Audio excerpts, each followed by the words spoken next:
Κυρίες και κύριοι, καλησπέρα σας. Εκ μέρους της Ελληνικής Προεδρίας θα θέλαμε να σας ευχαριστήσουμε θερμά για την παρουσία σας σήμερα. Ολοκληρώθηκαν μόλις οι εργασίες και της απογευματινής συνόδου του Συμβουλίου Υπουργών Περιβάλλοντος της Ευρωπαϊκής Ένωσης και θα παρακαλέσω εντός ολίγου τον Υπουργό Περιβάλλοντος, Ενέργειας και Κλιματικής Αλλαγής της Ελλάδος, τον κύριο Γιάννη Μανιάτη, ο οποίος προείδρευσε τη σημερινή Συνόδου των Υπουργών, να μας παρουσιάσει τα αποτελέσματα των εργασιών του Συμβουλίου. Στη συνέχεια, το λόγο θα λάβει ο Επίτροπος Θεμάτων Περιβάλλοντος, ο κ. Γιάννος Ποτότσνικ, τον οποίο ιδιαίτερα ευχαριστούμε για τη συμμετοχή του στη σημερινή συνέντευξη. Κύριε Υπουργέ, έχετε το λόγο. Στην απογευματινή συνεδρίαση του Συμβουλίου Υπουργών Περιβάλλοντος είχαμε μια δημόσια συζήτηση για την νομοθετική διαβούλευση που αφορά στη δέσμη πολιτικών καθαρού αέρα. Συγκεκριμένα για την πρόταση οδηγίας του Ευρωπαϊκού Κοινοβουλίου και του Συμβουλίου για τον περιορισμό there was a proposal for a directive from the Parliament and the Council on the limitation of emissions of certain pollutants into the air from medium combustion plants. There was also a proposed directive on the reduction of national emissions of certain atmospheric pollutants and amending Directive 2003/35.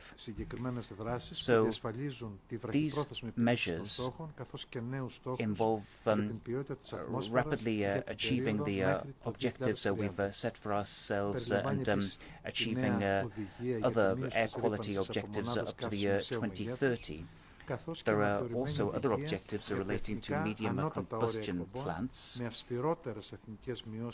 and we also discussed rules on the national emission ceilings for 6 pollutants, including methane. And these values would apply as of 2030. Greece began examining the files right away, and it has proposed a number of compromises for medium combustion plants. A lot of progress has been made. Member States have requested a greater flexibility in order to take into account special national characteristics. Some Member States are thinking about categorizing these combustion plants depending on the output of these installations.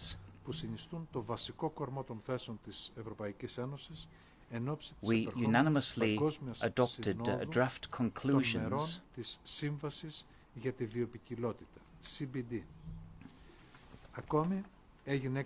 With a view to the conference of the parties for the biodiversity conference, we also talked about a reduction of the use of lightweight plastic bags.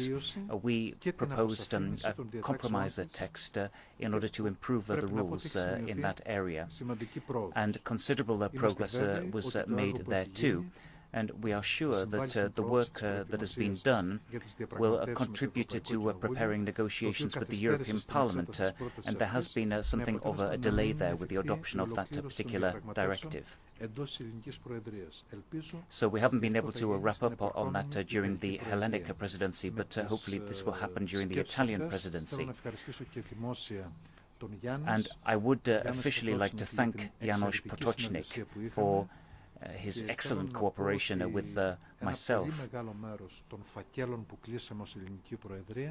A lot of the files we've managed to conclude during the Hellenic presidency are due to the excellent contacts that we've had with the Commissioner. Thank you very much.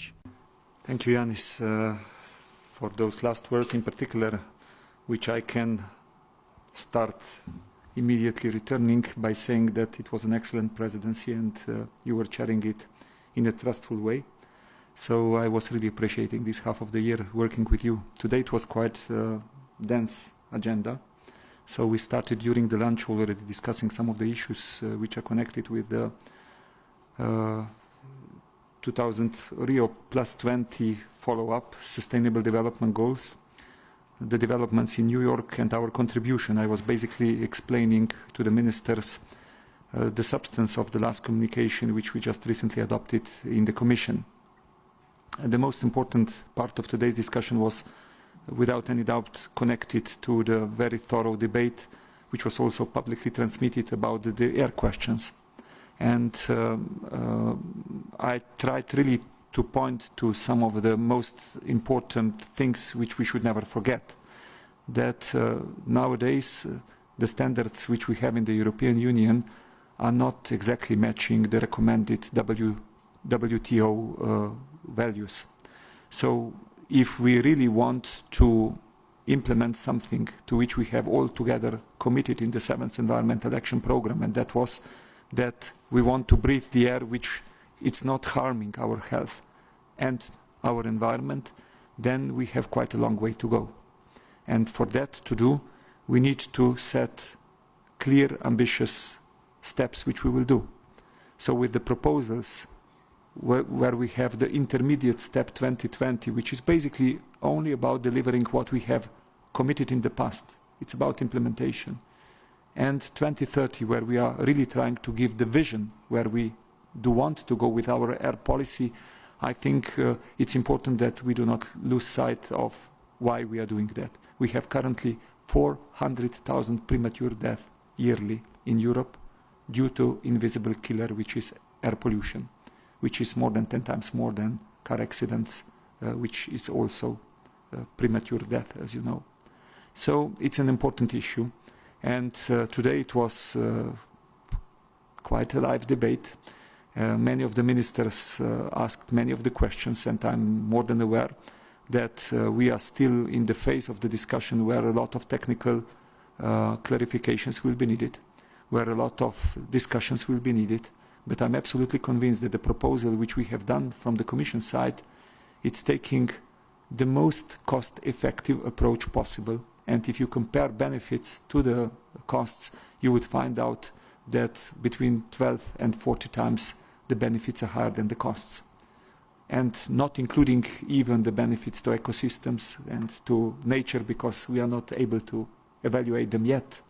Not taking into account all the benefits which European industry could have, because we are the leaders in abatement air industries, clean air industries. So this is absolutely something which we took into account. So long discussion, it's still ahead of us. I think there has been valuable work during the Greek presidency done, and the steps on the working level as far as we could reach.